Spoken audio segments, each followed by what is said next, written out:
केंद्र सरकार के द्वारा सीएए लागू होने के बाद पाकिस्तान, बांग्लादेश और अफगानिस्तान में रह रहे अल्पसंख्यक जो भारत में 31 दिसंबर 2014 के पहले यहां आ चुके, उनको नागरिकता देने के लिए नोटिफिकेशन जारी किया।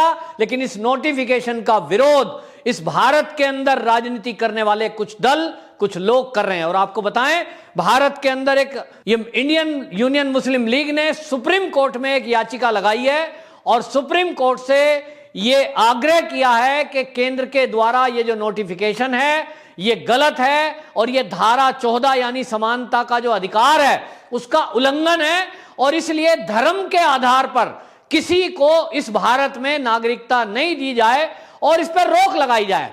सवाल यह उठता है कि ये जो मुस्लिम लीग वाले लोग हैं, इनको आखिर बांग्लादेश या पाकिस्तान या अफगानिस्तान से आए हुए हिंदू, जैन, सिख, बौद्ध, ईसाई जो यहां नागरिकता लेने की गुहार लगा रहे हैं सालों से, जिसके लिए कांग्रेस की सरकारों में बाकायदा मंथन हो चुका, जिनके लिए कई बार यह आग्रह हुआ कि ये जो लोग यहां रह रहे हैं, जिनको ना तो सरकारी नौकरी मिल रही है, ना ठीक से मकान मिल रहा है, ये जान बचाकर उन देशों को छोड़ के आए थे, क्योंकि पाकिस्तान के अंदर हालत यह है हिंदुओं की, जिसमें ज्यादातर दलित हैं, कि लड़कियों को सरेआम उठा के ले जाया जाता है, उनके साथ बलात्कार किया जाता है, उनका कलमा पढ़ दिया जाता है, और अगर कोई पुलिस में कंप्लेंट करे तो पूरे परिवार का कत्ल कर दिया जाता है, और यह सरेआम होता है।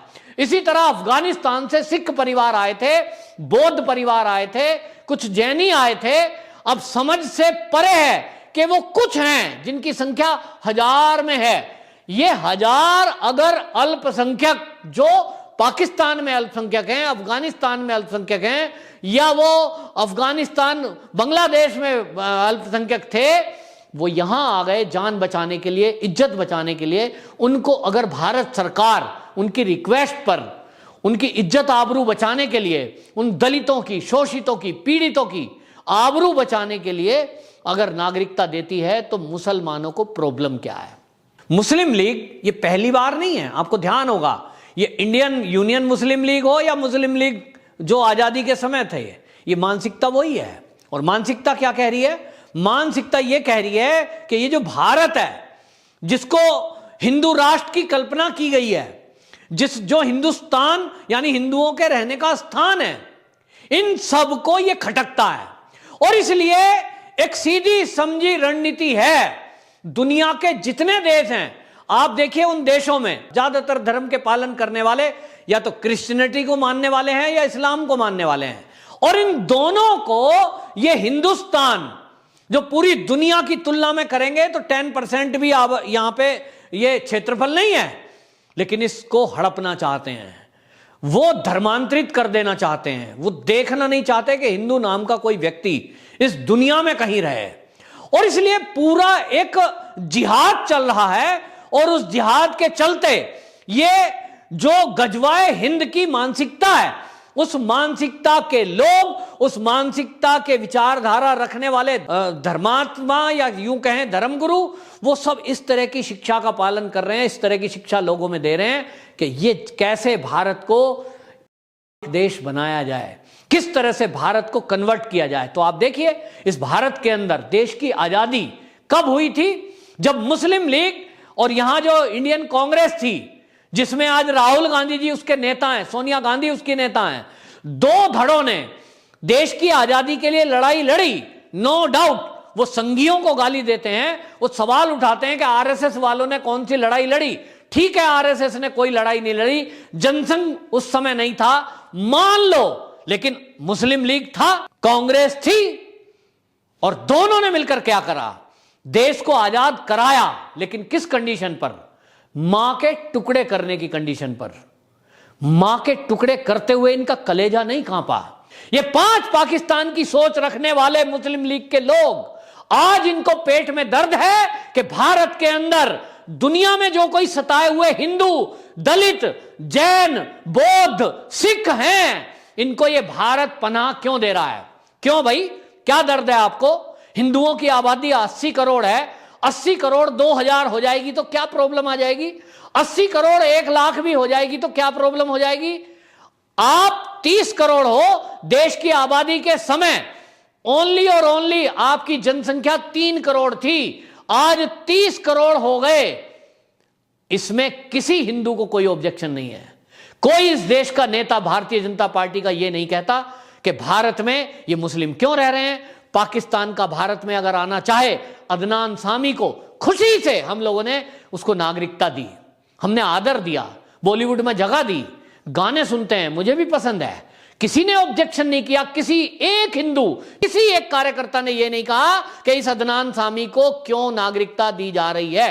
पाकिस्तान का था, वहां तो हिंदुओं के साथ अत्याचार हो रहे हैं, हिंदू वहां अत्याचार के कारण पलायन कर रहे हैं या तो उनके कत्लेआम हो रहे हैं। यह सवाल नहीं उठाया क्योंकि यहां 30 करोड़ में अगर 30 करोड़ 1, 30 करोड़ 1,000, 30 करोड़ 1 लाख भी हो जाएंगे तो यह भारत है, और यह भारत माता का हृदय इतना विशाल है और इनके पुत्रों का विशाल इतना हृदय है कि यहां 1-2 लाख तो आते ही रहते हैं। यहां बौद्ध आए, जैन आए, कोई आए, इनको प्रॉब्लम क्या है ये समझ से परे है। लेकिन समझना चाहिए हम लोगों को कि ये जो मुस्लिम लीग के लोग हैं, इनको प्रॉब्लम क्या है? इनको प्रॉब्लम केवल एक है कि केंद्र सरकार इस दुनिया में रहने वाले सताए गए हिंदुओं के लिए, दलितों के लिए, जैन के लिए, सिखों के लिए कोई फैसिलिटी क्यों दे रही है। बस इनको दिक्कत यह है कि मोदी जी इस 1,000-2,000 लोगों को जो नागरिकता दे रहे हैं, इनको दिक्कत उनसे नहीं है, इनकी सोची समझी रणनीति है। और ये जो केंद्र में बैठा नरेंद्र मोदी है, ये हिंदुओं को बढ़ावा दे रहा है, ये हिंदुत्व को बढ़ावा दे रहा है।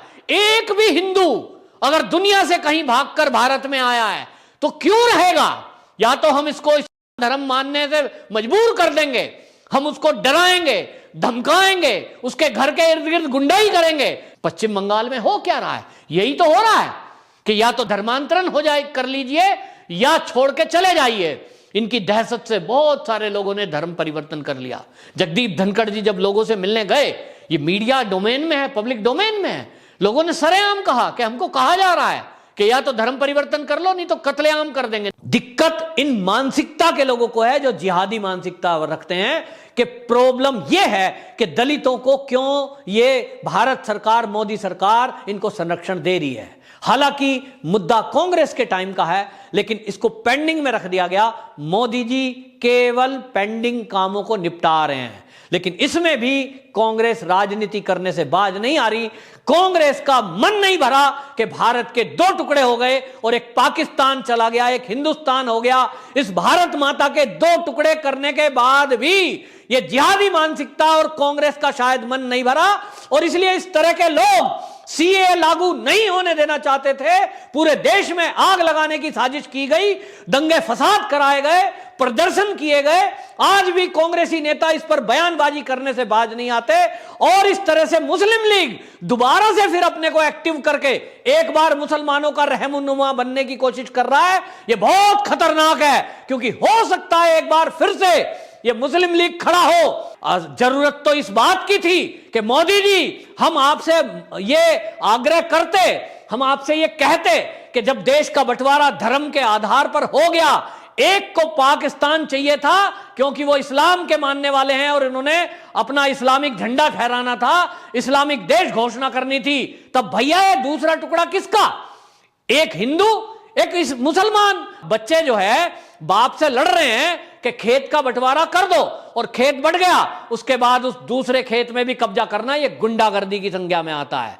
तो ये जो समानता की धारा 14, इसका जो ज्ञान इंडियन यूनियन मुस्लिम लीग के लोग जो दे रहे हैं, ये ज्ञान दे रहे हैं, सुप्रीम कोर्ट में एप्लीकेशन लगा रहे हैं, तो भाई बात समझ लो कि यह समानता की धारा अगर धर्म के आधार पर अल्पसंख्यकों को यहां भारत में बसाया नहीं जा सकता, तो धर्म का आधार पर इस देश का बंटवारा भी नहीं होना चाहिए था। तो ठीक है, अगर आप सुप्रीम कोर्ट में जाते हो, मुझे नहीं पता सुप्रीम कोर्ट क्या निर्णय देगा, वो सुप्रीम कोर्ट के विवेक पर, जजों के फैसले पर, वो परमात्मा की गद्दी पर बैठते हैं, उस समय वो फैसला देंगे। लेकिन मेरा मन कहता है कि यदि आज आप ये कहते हो कि धर्म के आधार पर किसी को नागरिकता नहीं दी जा सकती, तो मैं केंद्र सरकार से यह मांग करता हूं कि धर्म के आधार पर 1947 में देश बंटा था, तो वो गलती की गई थी जिन्ना और जवाहरलाल नेहरू के द्वारा। ये बंटवारा अगर ऐसे नहीं हो सकता तो वैसे हो सकता है, एक बात पे चलो। और अगर हमारा बड़ा हृदय है, हम कहते हैं नहीं ऐसा नहीं, ये हमारे भाई हैं, हम में से ही कुछ लोगों ने धर्म का रास्ता दूसरा अपना लिया, इसके कारण किसी को जो रह रहा है घर में उसको रहने दिया जाए। और भारत है, यहां तो पारसी भी रह रहे हैं, पारस से आए रह रहे हैं, व्यापार कर रहे हैं, वैक्सीन बना दी एक पारसी ने, देश की सेवा में लगे हुए हैं। तब आप पाकिस्तान से आए, आप अफगानिस्तान से आए, आप चाहे दुनिया के किसी भी कोने से आए, भारत मां को अपनी मां मानिए, भारत की सेवा करिए, भारत के संविधान में विश्वास रखिए। और भारत का संविधान कहता है कि हमारे यहां जो शरण लेता है हम उसको शरण देते हैं। बुद्धम शरणम गच्छामि, वो ये भगवान बुद्ध ने अपने लिए नहीं कहा था, और इसलिए ये कहा था कि ये धर्म है इंसान का, धम्मम शरणम गच्छामि, भाई धर्म की शरण में आ जाओ। और इंसान का धर्म है कि पीड़ित और शोषितों की मदद करना। मोदी जी उस धर्म का पालन कर रहे हैं, तो आपको प्रॉब्लम क्यों है? वंदे मातरम।